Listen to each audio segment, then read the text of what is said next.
My name is Superior Arden. I lead operations in our ecosystem for the Swan Forum. So let me just share my screen briefly. But if you're able to, we are a smaller group today, so feel free to share your camera, your video for today. We're really excited for this session. We'll be hosting Andrew Lee from Seattle Public Utilities. So just a little bit about the Swan Forum. We're the leading global hub for the smart water and wastewater sectors. We promote the use of digital and data-driven solutions in water sectors worldwide. You can see here is our member ecosystem map. This is a new visual of all of our members around the world that are continuing to grow. We are very utility centric, so you'll see those at the top, but these are some of the categories of members that have joined and that are very active in this space. And we invite you to visit our website to learn a little bit more about our members and the community as well. I'm also really happy to share that we're hiring for a few new positions. We're hiring for a full-time program manager, a part-time marketing manager, and an intern in the Americas region. So if any of those are interesting and relevant to you, we will plop the link in there shortly. And we encourage you to check these out, share them with your friends, your colleagues, well, maybe not your colleagues if you're working together, but share them with your friends who are seeking new opportunities. We're really excited about welcoming new people to our team as we're scaling and as the smart water is becoming an ever more important part of the global water sector. With that, I will hand it over to Rudy Bada, who is a member of the RiSWP leadership team. Go ahead, Rudy. Thanks so much, Pierre, and welcome everybody to our episode 9 of the Mentorship Series. On your screen now, you can see who we are as RiSWP. So we're the Rising Smart Water Professionals, and the leadership team there, Emma, Lisa, myself, and Jessica. We just started this group at the beginning of last year, and we launched our mentorship series beginning of this year. And so we're still growing, and we also have on the call today a few of our ambassadors, which is the next step we've taken after mentorship. We've grown our team to add 16 ambassadors who will be helping us out on the leadership team and launching some local sessions similar to these in the communities. So some of our events that we've had in the past are all available on the website. The recordings are made available, so you can check out our RiSWP webpage on the Swan Forum website, and all the past recordings are available there. And we also have a career resources page. This is also on our RiSWP webpage, and this is a great set of resources that we've collected. So if you are looking for any resources for career development, please check that out as well. And now I'd like to introduce you to our mentor for today. So as part of our mentorship series, we're interviewing multiple mentors and taking inspiration from Tim Ferriss's tribe of mentors. So these are interviews talking generally about career and life advice, and asking a set of sort of similar questions to many different leading smart water professionals. And with these recordings, we're creating a library also available on our website, which you can refer to. You'll learn some advice from Andrew today, and maybe a different piece of advice will resonate with you from this interview in a few years' time. So that's why we're creating this library. So Andrew Lee, welcome to today's interview. Andrew Lee joined Seattle Public Utilities in 2019 and is currently the Deputy Director for the Drainage and Wastewater line of business. His role involves overseeing planning, program management, regulatory compliance, operations and maintenance control, and pollution prevention for the wastewater and stormwater utilities. Andrew has more than 20 years of experience in utilities, having worked for Seattle Public Utilities, the San Francisco Public Utilities Commission, Bellevue Utilities, Brown and Cadwell, and Olivia Shane Consultants, which is now AECOM.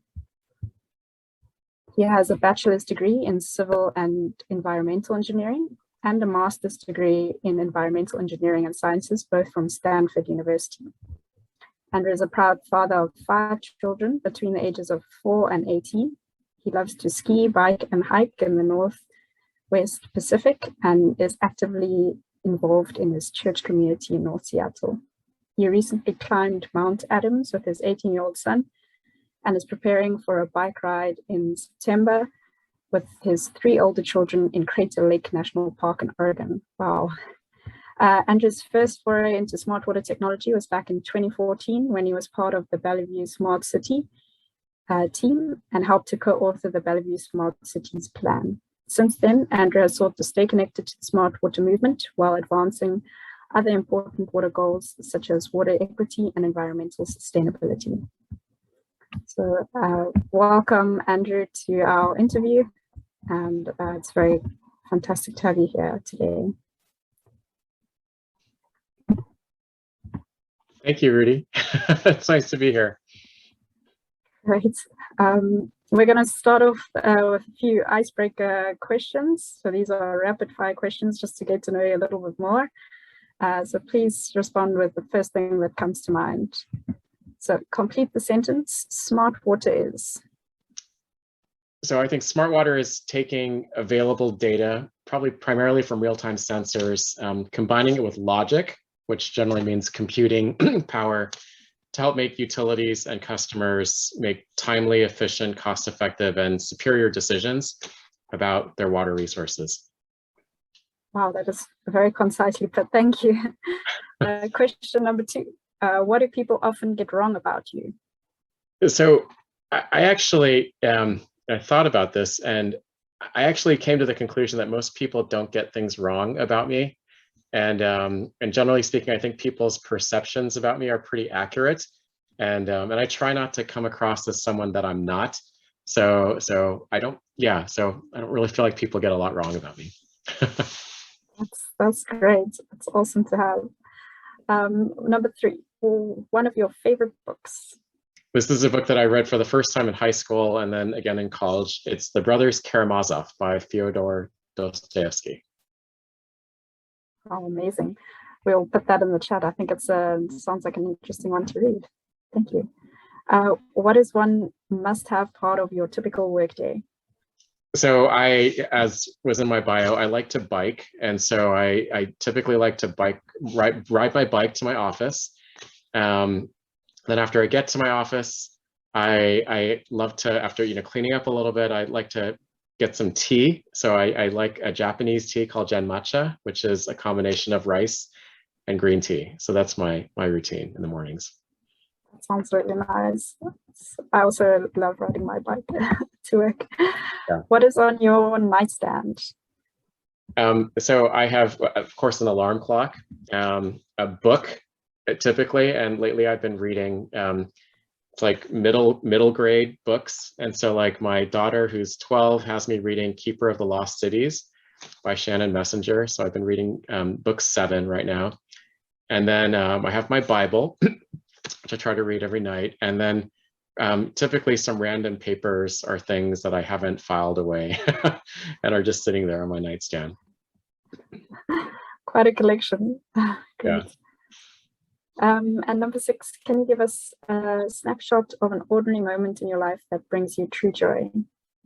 Yeah, so in my bio, I have 5 children, and for those of you who have children, you guys know like the older ones typically when they get older, they they're a little bit less clingy or wanting to spend as much time. But the younger 2, my daughters that are actually now 5 and 9 years old, they still love to spend time together.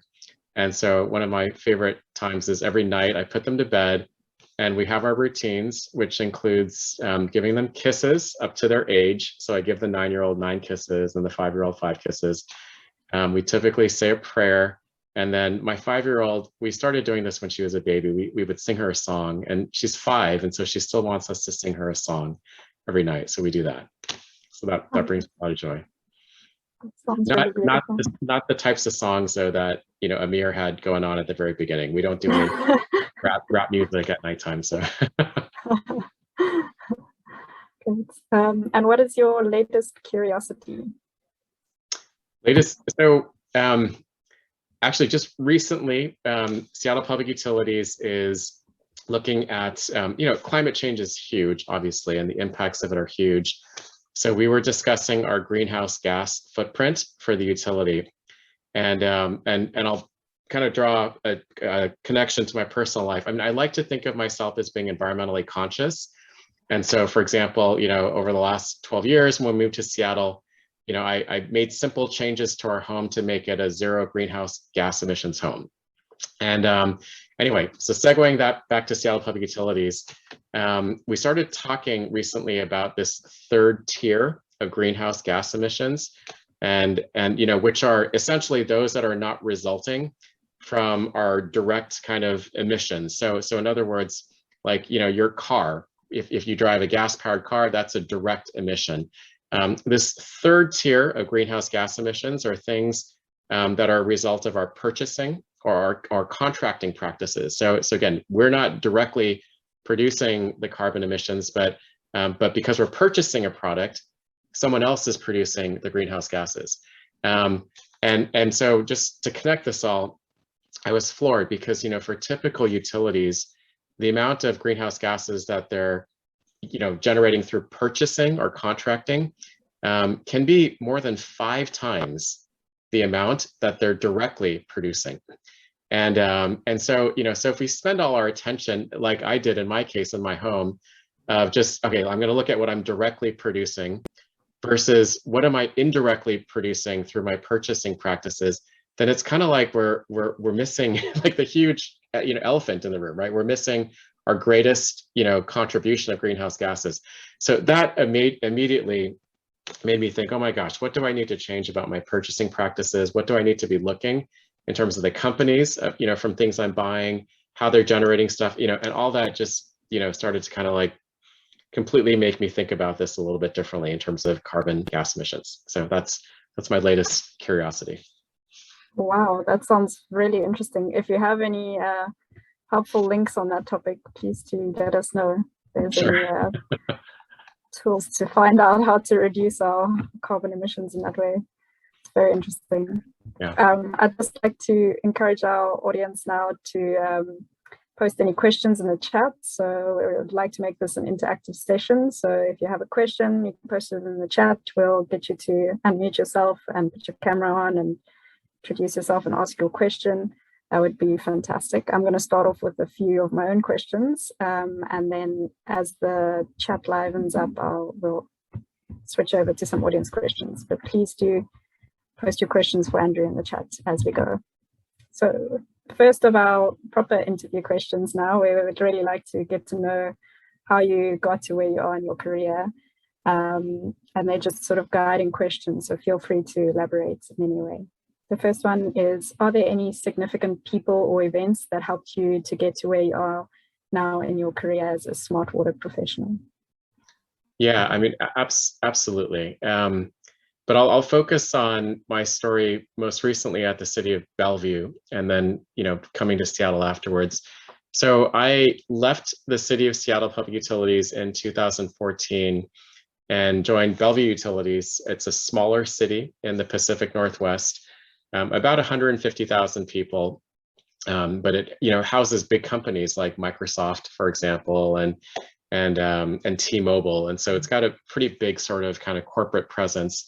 Anyway, so I joined Bellevue Utilities in 2014 as their deputy director, and it's interesting because I had joined at a time when the city council at Bellevue had just passed a resolution where they had a city vision for the city of Bellevue, and one of the vision statements included a statement about Bellevue becoming a smart city, and so from that, the city manager, who's kind of like the mayor of Bellevue, he came to his cabinet of department directors, and they said, well, we need to create a smart city team for the city of Bellevue. And so my director, Nav Otel, she came to me and said, Andrew, would you like to be part of the smart city team? And I, of course, looked at her and said, well, sure, I don't know what smart cities are or what's going on here. And so I joined a team of, it was interdisciplinary. It included someone from the fire department, included someone from transportation, from our IT, and we just started to do research. And so we started to study what was going on in the smart city space. We started to get involved in conferences, started to network with other folks, started to obviously meet smart water professionals in the process, but also smart transportation, smart public protection, for police and fire, et cetera, and started to kind of realize, oh my gosh, there's a whole world of things going on here that we had no exposure to, right, or very, very little exposure to. I got networked through kind of consulting kind of relationships with Ken. I'm forgetting Ken's last name, but he's one of the people with Swan, actually, and so I believe he kind of helped to spearhead Swan with a few others, and he connected me with Amir, of course, and that's how I got linked up with Smart Water.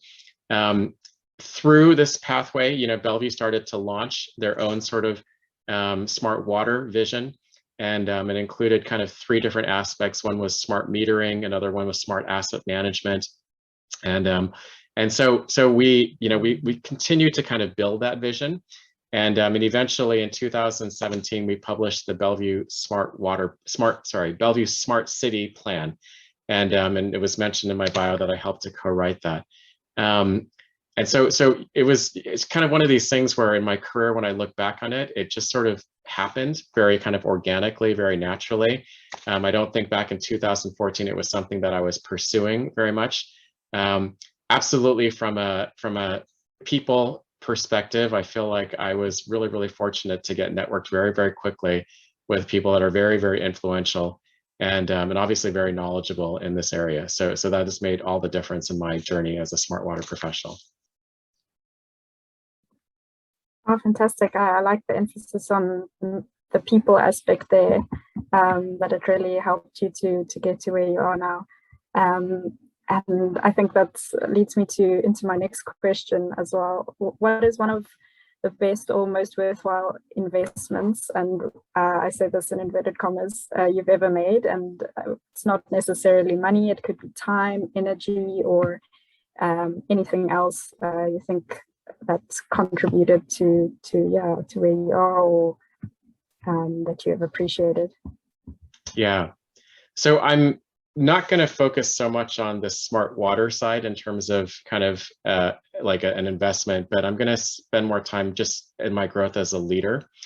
And so it's interesting because while I was at Seattle Public Utilities, prior to 2014, I was definitely thrust into various leadership roles, and so I was overseeing their combined sewer overflow team, and when I left in 2014, there were about 60 staff on the team, and I was providing leadership over that.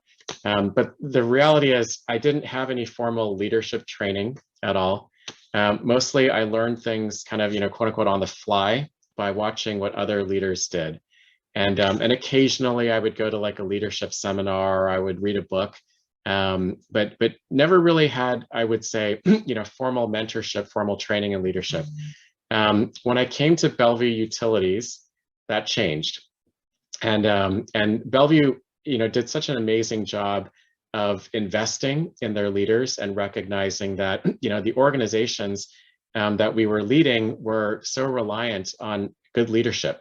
And so they sent me to, an executive training class, actually at the University of Virginia, on high performance organizations. After that, I was able to continue learning and growing through a mentor and through a job coach for pretty much the entire 4.5 years that I was there. And that completely transformed my entire outlook on leadership. And I'll kind of segue a little bit into kind of what I learned through that. For me, I think I had spent a lot of my time at Seattle Public Utilities and at previous organizations looking up to certain types of leaders, right? And I draw this, we had a director at Seattle Public Utilities previously who was the type of person that, when you walked in the room, like, everybody waited to hear what that director would say, right? And in those meetings, the director always had the last word. They were always the most brilliant person. And after they spoke, everyone had their direction, and they were kind of waiting for direction from the leader. and they got the direction, then they would go off and implement it. And I used to look at that particular leader and think, wow, what an amazing person, right? But years later, after going through more leadership training, I began to realize, boy, I'm not sure that was actually very good, right? Because that person was a leader over a 1,000-person organization. And what happened was that leader was actually stifling 1,000 creative people by making them all dependent on him. And so the leadership concept that I started to learn about when I was at Bellevue was really simple. It was, the best organizations don't have just one leader doing all the thinking, making all the decisions, directing all the work. The best organizations are the ones where everyone is empowered to think, to be creative, to make decisions, to take risks, to oftentimes fail and sometimes succeed. And there's a great book on this by an author called David Marquette. He wrote a book called Turn the Ship Around. Encourage you to read it if you haven't. And if you don't have patience for a book, totally understand. There's also a video on YouTube called Greatness by David Marquette. And that's an excellent, really, really short video to watch. But the bottom line is, how much more dynamic is it when you have 100 or 1,000 people coming into work every day filled with creativity, and they're not waiting for someone to tell them what to do. I tell this to the staff. I have about 300, 400 people reporting up through the branch that I oversee, and I say, the worst thing that can ever happen in this organization, if people come into work and say, just tell me what to do, right? Because it says they're not owning their work, right? They're waiting for somebody else to tell them what to do. And to me, that's kind of the kiss of death for an organization. It means I've failed as a leader if that's what people are wanting. But instead, if they're actively using their knowledge and experience to make informed decisions for the organizations, then they're bringing their best to work. And I know, some people may look at that and think, boy, that sounds a little bit like anarchy in an organization. And there's still a place for hierarchy and decision-making authority. There's totally a place for that. But I think the best leaders are very, very careful with how they do that, right? Because they don't want to stifle people. So they actually try to limit the number of decisions that are being raised up to them. And instead they focus on really trying to empower people with the skills and the knowledge and the creativity and et cetera, and just empowerment, right? So that they can bring their best to work every day. So that's kind of, again, what I having that valuable kind of lesson in terms of leadership really, really transformed me as a leader. And made me realize that that's what I need to bring into work every day to be a good leader of an organization of 1,000 people. So, wow, that was very inspiring, and it really resonated with me because my first manager was also very stifling in a way, but I didn't realize it until you actually experience how freeing it can be to have a manager like it sounds like you are. So. Sure, I want to work for you. Sounds amazing. I think you answered my next question, which was about leadership. So I'm going to ask Jade if she wouldn't mind asking her question. Yeah, sure. So I was interested in hearing more about this. I know you mentioned there are you have a smart water plan. I was more interested in hearing what types of projects are in the plan and how are young professionals contributing to those projects? Yeah, so the Smart Water Plan was more at the City of Bellevue Utilities. And, I should provide a link to that. And, they've probably updated it since I left, a little bit, 2.5 to 3 years ago. But, the key areas were definitely related to three different things, and I left one out, but one is controls. And so on the SCADA side for the utility, we actually implemented a new SCADA master plan for the utility. And so they were still operating like at Bellevue Utilities on like 2002 technology with respect to SCADA controls. And so we were looking to do, an upgrade of our network system, obviously an upgrade on our front end SCADA software. But also look at expanding the types of sensors that we were using throughout the SCADA system. And so that was one. The other aspect of SCADA was looking for more integration with other systems. And so doing more integration of SCADA, for example, eventually with the AMI network, SCADA with other systems, even financial systems. And previously the SCADA was obviously completely on an island by itself, and even the historian was on an island. And so taking that data, putting it into a different sort of repository where the data could be combined with other types of data that might provide some valuable insights. So that's on the SCADA side. On the advanced metering side, we were looking to install advanced metering. And so at the time that I left, we had just put out an RFP, and actually we're just negotiating with an AMI vendor. The AMI vendor that was ultimately selected was Itron. And so we were actually working together with Itron. They are now kind of in the throes, I believe, of actually kind of implementing that contract, replacing all their existing meters, installing the communications network, and then also putting together the connection to the cloud for storage of the meter data and the meter data management system.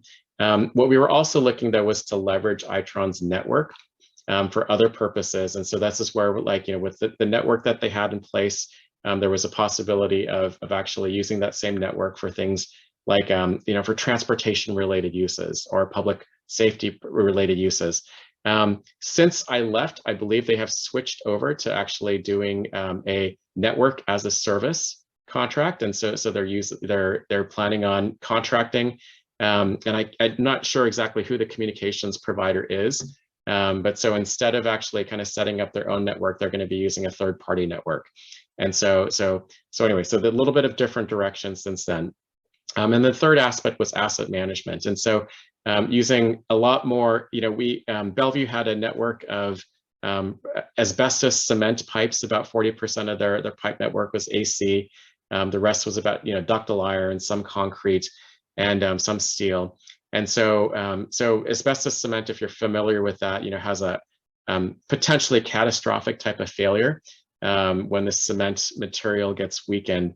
And so we were looking at some, more advanced leak detection technologies, as well as pipe assessment technologies to look at wall thickness. And so there was some investigation into more real-time leak detection, and then just new technologies on the like I mentioned, the wall thickness, using acoustic technologies for that, but also looking, even outside of that, looking at some machine learning tools.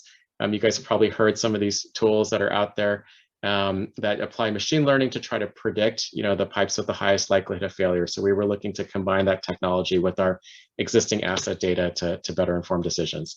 So anyway, that's just kind of a picture of some of the things that were going on while we were there. Yeah, that's awesome to hear, because it helps for young professionals to kind of envision, like, hey, these are the types of things going on. I could be doing that work. It's pretty cool. So that's just in Bellevue. Is Seattle doing similar stuff? Seattle, a little bit. Seattle has a more advanced SCADA system, for sure. I would describe, Seattle, it's a little bit different setting, and I will say a couple of things.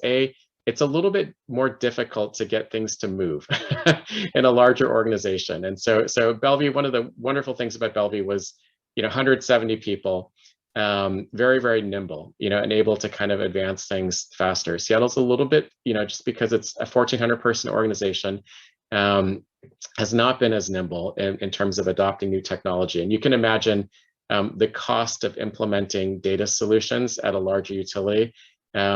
It sometimes feels like it's not even like, 1.5 times or 2 times expensive. It seems to grow to like 5 to 10 times as expensive to advance solutions.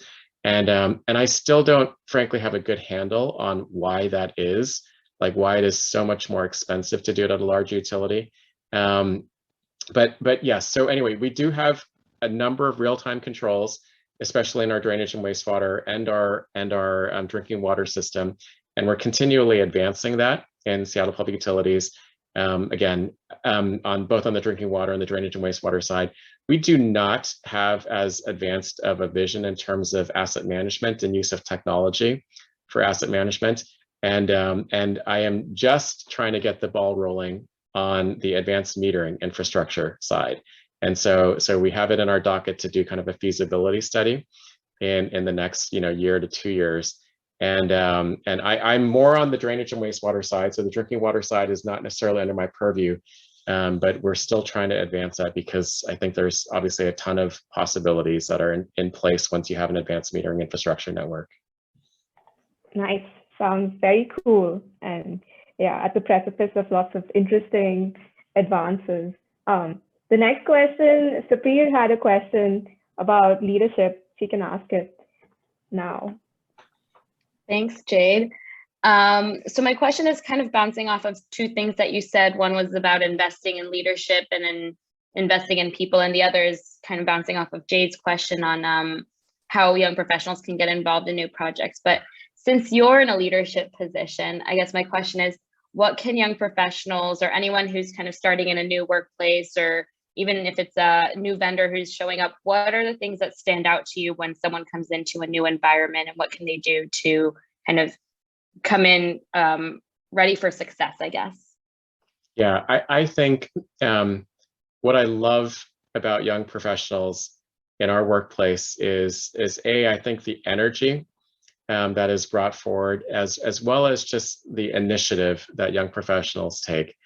And so, you know, again, primarily my experience in the last, you know, 15-ish years has primarily been in the public sector. I think public sector, you know, many people might look at that job and say, oh gosh, it's, you know, slow, big organizations, not as nimble. And some of that can be true for sure. But on the other hand, for people that have a lot of initiative and a lot of passion for, you know, trying out new things, I think the sky's the limit in an organization. And so so I love seeing folks with energy and the willingness to research and try new things. When I was at the City of Bellevue, for example, you know, we set up this kind of like a mini Shark Tank type of program, where we were looking for, you know, different folks in the utility to bring forth ideas that would be presented to our executive team. And then our executive team would, you know, evaluate them kind of like a business proposal. And then we chose to fund them. And, you know, the total amount of funding that we applied, I believe, was less than $100,000. And so not a huge amount, but we funded 5 different projects. Not surprisingly, most of the people that ended up proposing different initiatives were young professionals, right? And there were folks that had researched different solution sets, and some of them weren't even that expensive. I mean, simple things like, I think one of the proposals was doing video inspections, right, as opposed to sending out an inspector, you know, to a site to approve something. Another one had to do with like drones, right? And so, you know, instead of sending, again, a construction inspector out, send a drone out, you know, do a video. You know, so these types of things where it's like, again, you know, because I think there was a certain amount of nimbleness and creativity among some of the younger professionals, and then being provided with an opportunity to initiate an idea, I thought was amazing. And we came up with some creative ideas. And what's even more awesome about that is not only were they creative ideas, they were cost-cutting ideas. So we were able to like tap into that creativity and then save money at the end of the day, or increase efficiency, right? And so I completely love that dynamic of being able to tap into that. And I think it's a shame when you have organizations that don't actually tap into that, because at the end, who loses out? We lose out, right? As an organization or as our ratepayers. And so so I would say, you know, as a young professional, definitely kind of, you know, starts with being in an organization that's open to that, right? But if you are in an organization that's open to that type of creativity, then I would say use that energy and propose things and show where that makes a business case sense for the organization you're in. Awesome. Yeah, recently I saw someone, a surveying team, instead of sending out a team to survey, they actually had like a drone just, you know, shoot a bunch of points in the air, and you get these high resolution images. And my mind was blown. Okay, all right. The next question, Moyo had something general to say, but then also a question. Can you unmute yourself, please?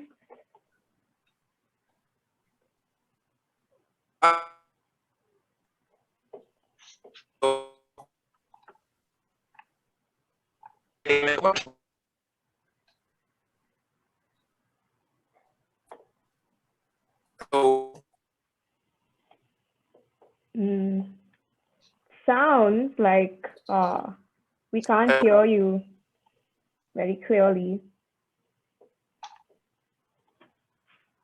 I think maybe we can try to connect after the call.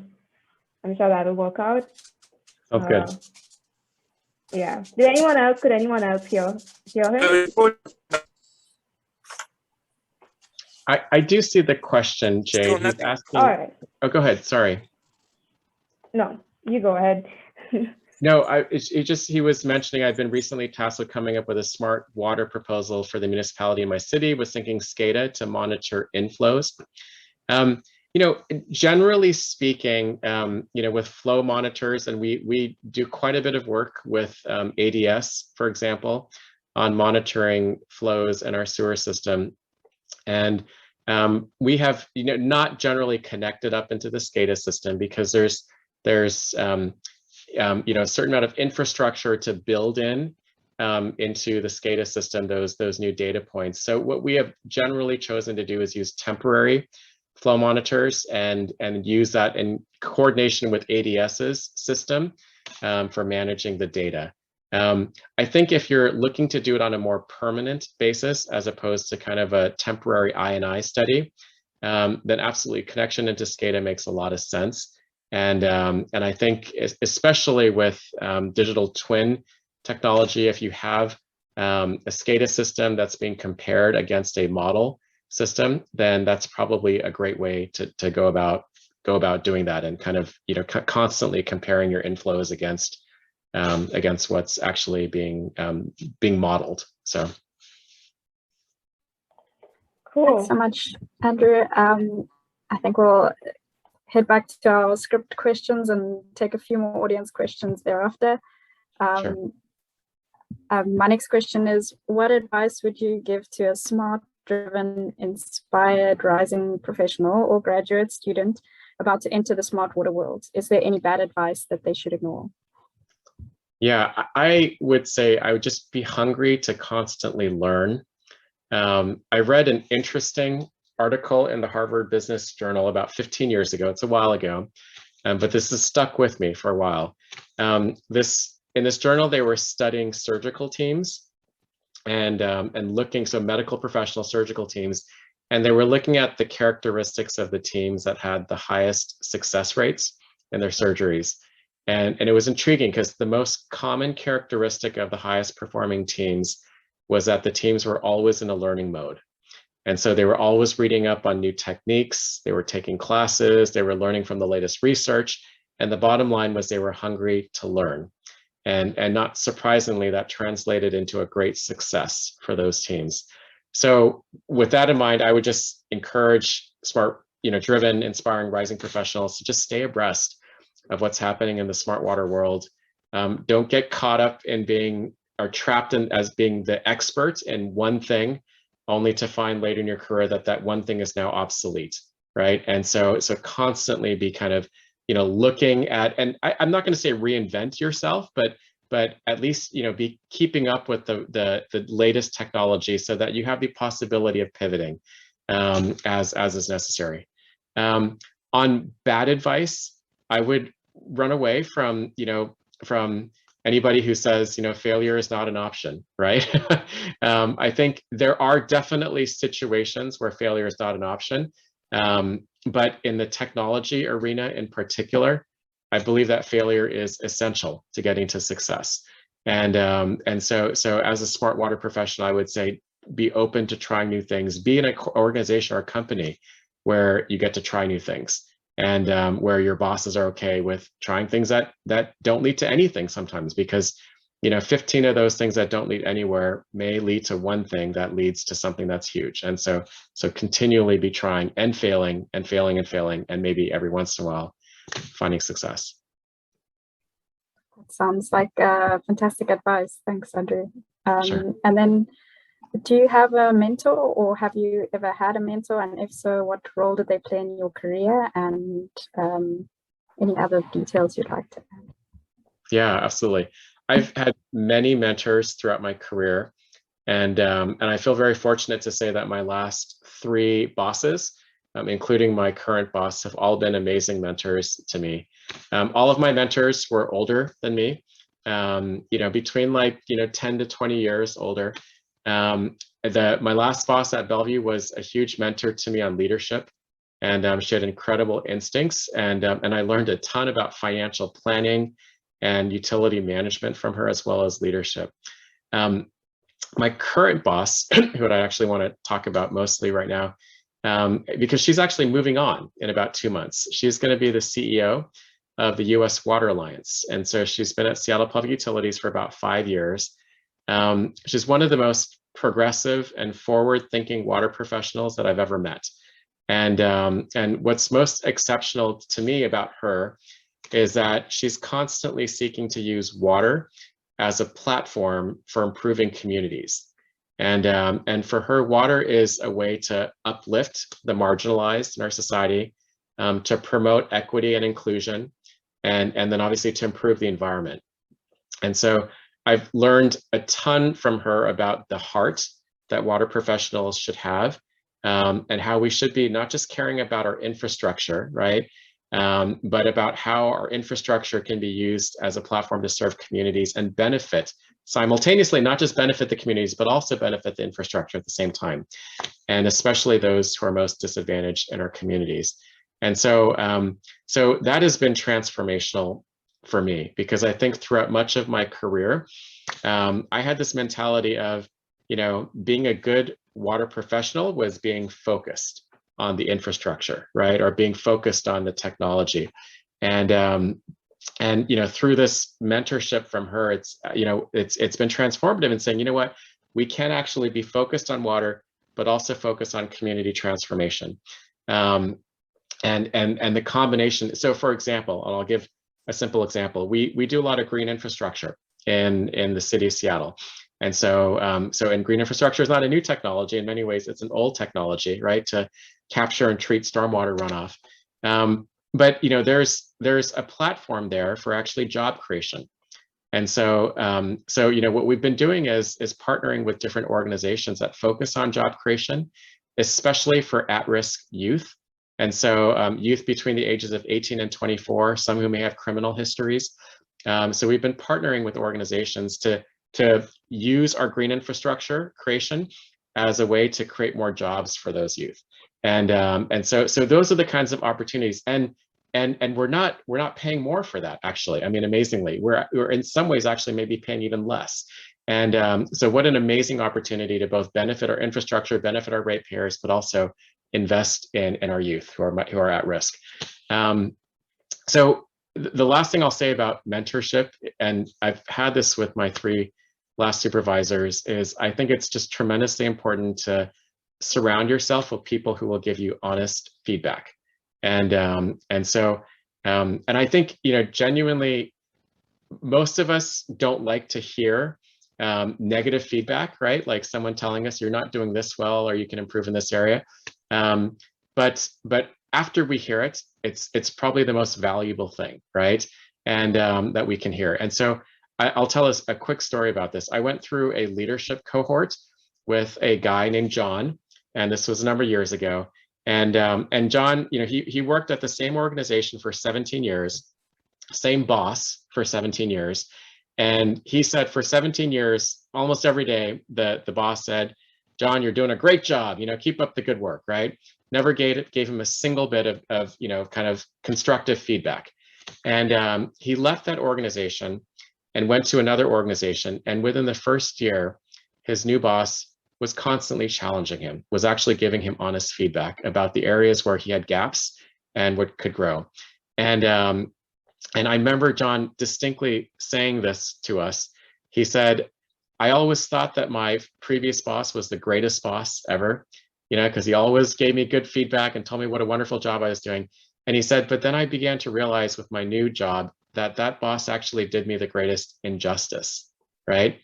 Because he never gave me honest feedback, and therefore I never grew, right, as a person, as a professional. And so, I mean, you can see, just again, we grow through feedback. And so my big recommendation would be, if you do have mentors in your life, make sure that they're people who you feel like can actually give you honest feedback about how you're doing. So that's it. Thanks, Andrew. Plenty of food for thought, I think. The next question we have is from someone who isn't on the call, but asked it while they were registering. So this is from Evo, and it's a bit of a diversion from what we're talking about. He asks, what does the future hold for microplastics as a pollutant for public utility companies? Oh boy, yeah. You know, this is one of those things where like I think the health research has to catch up a little bit, because, you know, the straight up line is, you know, we tell our customers that you know, our water sources are, well, and this is true, are protected, and microplastics in our water sources haven't necessarily shown to be, you know, significant health risks, right? I will say that I have concerns about that, right? Because, you know, it's one of those things where, like, just like BPA, right? You know, we're going to find out years later that, oh my gosh, this is not actually good for me, right?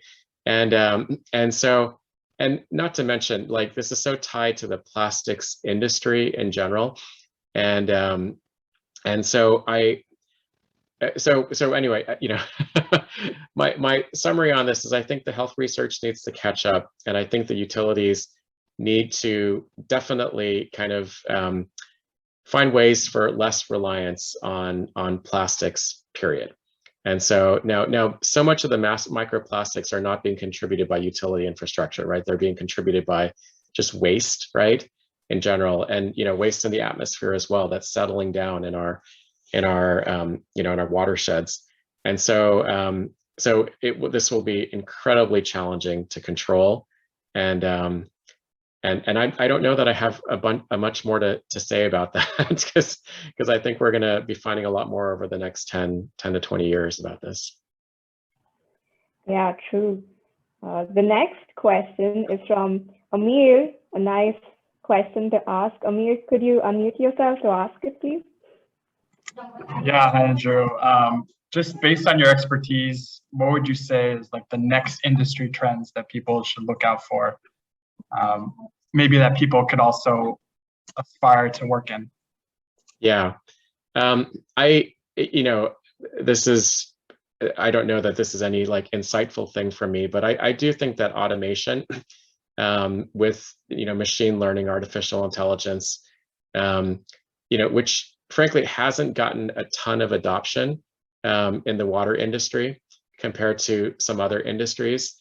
I really think that will potentially take off in the next, you know, and I don't think it's going to be in the next 5 years. I think this is more of a long-term trend, because I do think that a certain amount of, how do I say, kind of the, I want to say this very respectfully, but the old guard with respect to operations is going to need to move on to be comfortable with kind of adopting, again, more automation in controls, for example. And so you know, most traditional utilities are very, very, very risk averse, you know, when it comes to letting computers run their infrastructure. They you know, still feel like, hey, we need to rely primarily on you know, on operator judgment. And I don't want to discount that at all. I mean, there's some really, really good reasons for that. But as the automation industry continues to advance, and as computing with artificial intelligence continues to advance, I think the likelihood of failure of those systems is just going to continue to reduce and reduce and reduce. And I do think that automation trend will be completely different again in another 20, 30 years, where we will have absolutely, you know, like many water plants are running with, like, you know, one operator or unmanned already, right? And so we know it's possible even at these very large plants. But again, I just don't think it's completely taken off in the water industry or the wastewater industry yet. So that's my biggest thought on sort of like the next big industry trend is just towards more adoption of automation. Thanks, Andrew. My next question is on a similar sort of theme. What is your next big career goal, or where would you hope to take your career next? And if you had a mentee that had this goal, what advice would you give them? Yeah, so I feel like this is the wrong thing to say, but I've actually never been much of a next big career goal type of person. And I heard someone, his name is Andy, say this once during a job interview, but it resonated with me so much. He just said, I've always focused on doing my current job as best as I can and learning as much as possible through that experience first. Then when the next potential opportunity comes along, I've embraced and pursued it. And I feel like that's kind of how my career has gone. Just been really focused on doing my current job as best as I can, learning as much as possible. And then, then the next potential opportunity comes along. I will say this, I had a mentor at my previous job in Bellevue, and that mentor did say that he thought it was very important for people at 5-year intervals in their career to really think strongly about, what is their next step in their career, right? And how would they kind of like to 5-year timeframes, I think are kind of a good gauge for, you've probably gotten to a point of some sort of mastery over your current kind of job in a sense. And so I think a 5-year timeframe is a good marking point to kind of take a step back and say, is this where I want to be, or do I want to step into something else or a different role? And so that's kind of all that I have on that. Well, that's great. I think I've been applying that as well recently. I don't really know where to next, but it's just enjoying and making the most of the current space is also very good. You'll be surprised what opportunities present themselves in the current role even. So thank you very much, Andrew, for joining us today. We're just going to wrap our session now, but it's been fantastic hearing from you and learning from you. I've certainly learned a lot today and definitely resonated with a lot of what's happening in my career, and I hope it did for others as well. So thanks so much for joining us. Thank you for inviting me. Yeah, I really appreciate this. Thanks, Andrew. The feedback survey is in the chat for anyone who would like to share their thoughts or recommend any topics for future sessions, and we'll look forward to seeing you guys next month. Okay, bye everyone. Thanks everybody, bye-bye. Thanks, Andrew. Bye. Thanks, Rudy and Jade.